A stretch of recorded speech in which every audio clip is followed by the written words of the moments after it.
Ripoti zinadai kwamba Marekani haitaki Iraq iwe huru kama ilivyokuwa zamani baada ya kuhakikisha kwamba imeifanyia mashambulizi ya kutosha katika vita kati yake na taifa hilo miaka ya 2003 hadi miaka ya 2006. Hata hivyo, Baghdad imeeleza usalama wao umekuwa ni wa wasiwasi, lakini sasa wameamua kuwa kitu kimoja na kuweka usalama wao pamoja na Iran kuwa pamoja.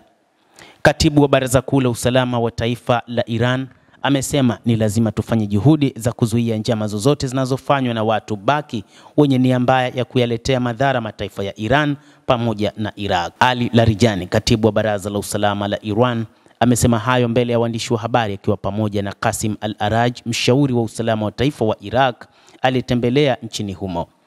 Kwa mujibu wa shirika la habari la IRIB, Ali Larijani, katibu wa Baraza la Usalama la Iran, ameongeza kuwa serikali ya Iraq ni rafiki na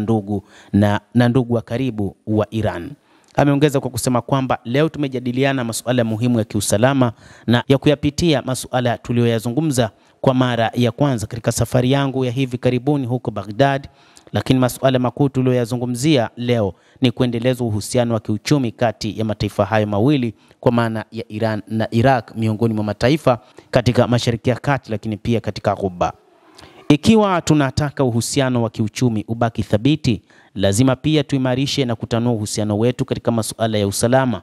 Katibu wa Baraza Kuu la Usalama wa Taifa la Iran aidha amesisitiza nafasi muhimu ya Iraq katika masuala ya eneo hilo la Asia Magharibi na kusema ni lazima tufanye jitihada za kuhakikisha tunazuia na kufelisha njama zote zinazofanywa na watu ambao ni wa nje ambao wana nia mbaya kuziletea madhara Iran na Iraq, sana wakitaja taifa la Marekani.